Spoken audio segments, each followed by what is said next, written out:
형제들아, 내가 법 아는 자들에게 말하노니 너희는 그 법이 사람이 살아갈 동안만 그를 주관하는 줄 알지 못하느냐. 남편이 있는 여인이 그 남편 생전에는 법으로 그에게 매인받으나 만일 그 남편이 죽으면 남편의 법에서 벗어나느니라. 그러므로 만일 그 남편 생전에 다른 남자에게 가면 음녀라. 그러나 만일 남편이 죽으면 그 법에서 자유롭게 되나니 다른 남자에게 갈지라도 음녀가 되지 아니하니라.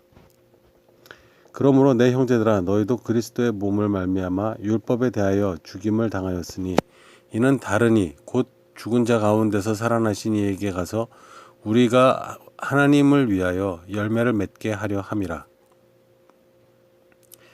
우리가 육신에 있을 때에 율법으로 말미암는 죄의 정욕이 우리 지체 중에 역사하여 우리로 사망을 위하여 열매를 맺게 하였더니 이제는 우리가 얽혔던 것에 대하여 죽었으므로 율법에서 벗어났으니 이러므로 우리가 영의 새로운 것으로 섬길 것이요 율법 조문에 묵은 것으로 아니할지니라.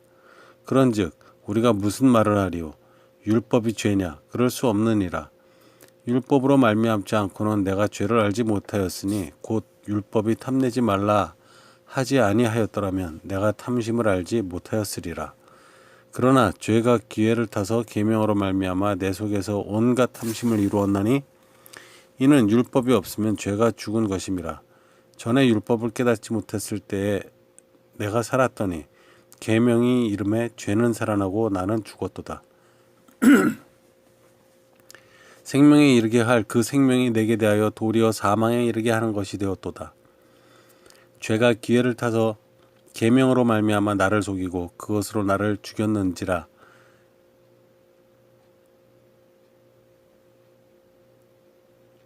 이로보건대 율법은 거룩하고 계명도 거룩하고 의로우며 선하도다. 그런즉 선한 것이 내게 사망이 되었느냐? 그럴 수 없느니라. 오직 죄가 죄로 드러나기 위하여 선한 그것으로 말미암아 나를 죽게 만들었으니 이는 계명으로 말미암아 죄로 심히 죄되게 하려 함이라. 우리가 율법은 신령한 줄 알거니와 나는 육신에 속하여 죄 아래 팔렸도다. 내가 행하는 것을 내가 알지 못하노니 곧 내가 원하는 것은 행하지 아니하고 도리어 미워하는 것을 행함이라.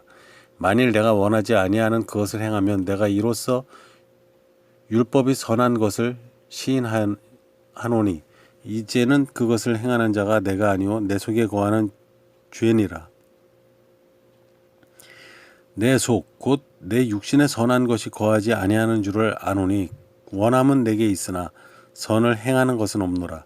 내가 원하는 바는 선을 행하지 아니하고 도리어 원하지 아니하는 바를 악을 행하는도다. 만일 내가 원하지 아니하는 그것을 하면 이를 행하는 자는 내가 아니요 내 속에 거하는 죄니라. 그러므로 내가 한 법을 깨달았노니 곧 선을 행하기 원하는 나에게 악이 함께 있는 것이로다.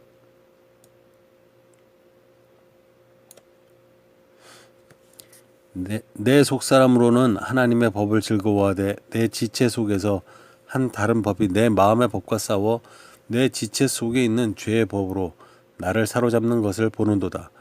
오호라, 나는 곤고한 사람이로다. 이 사망의 몸에서 누가 나를 건져내랴. 우리 주 예수 그리스도로 말미암아 하나님께 감사하리로다. 그런즉 내 자신이 마음으로는 하나님의 법을 육신으로는 죄의 법을 섬기노라.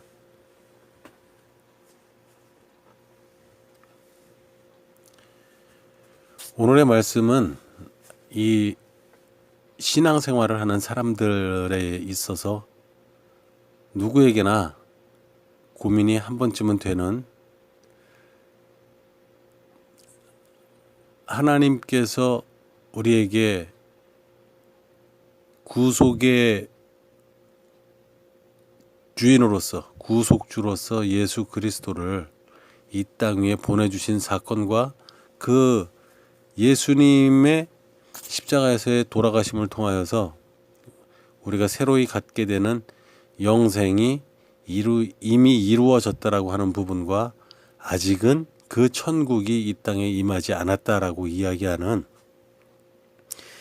그 이야기들 사이에 그럼 교회에 나가고 있는 지금 나는 무엇이고 하나님을 믿고 있다라고 입으로 시인하고 살아가고 있는 나의 지금의 모습은 도대체 무엇인가 하는 것인데, 나는 과연 선한 사람인가 아니면은 하나님이 보시기에 합한 사람인가?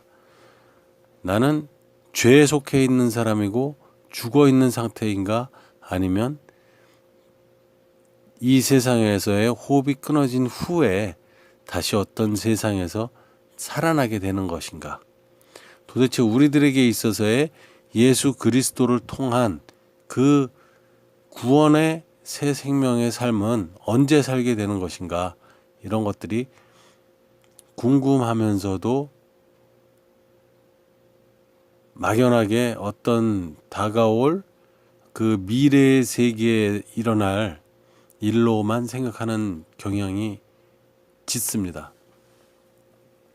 하지만 오늘의 이 바울의 이 로마서 7장에서 이야기하고 있는 전반적인 이야기의 흐름을 살펴보면 결국은 이 형제들이 알고 있는 법을 알고 있는 자들에게 이야기를 하는데, 그 법이라고 하는 것은 그 법에 영향을 주고 있는 그 동안만 그를 주관한다.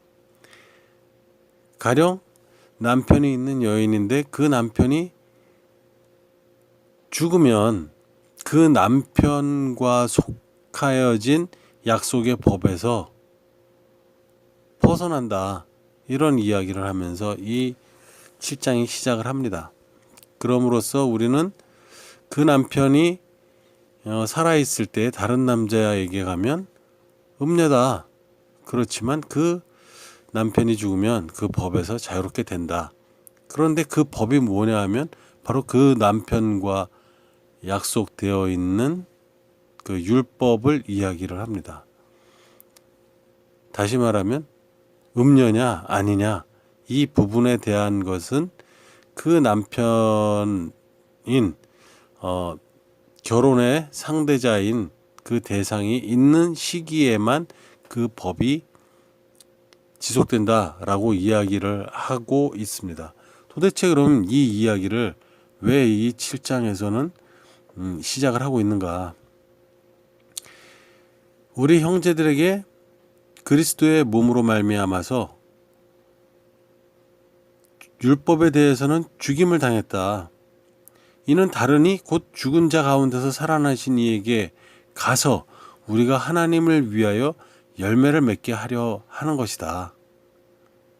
이 이야기가 앞에 말한 그 남편이 있는 자와 아내가 음녀가 되고 또 음녀가 되지 아니하는 자유로운 자다라는 어떤 형태의 위치에 또는 그의 상황에 대하여 처해 있는 상황에 대하여서 이야기를 해주고 있는데, 그렇게 된 이유가 무엇인가 하면 너희도 그리스도의 몸으로 말미암아 율법에 대하여서 죽임을 당하였다.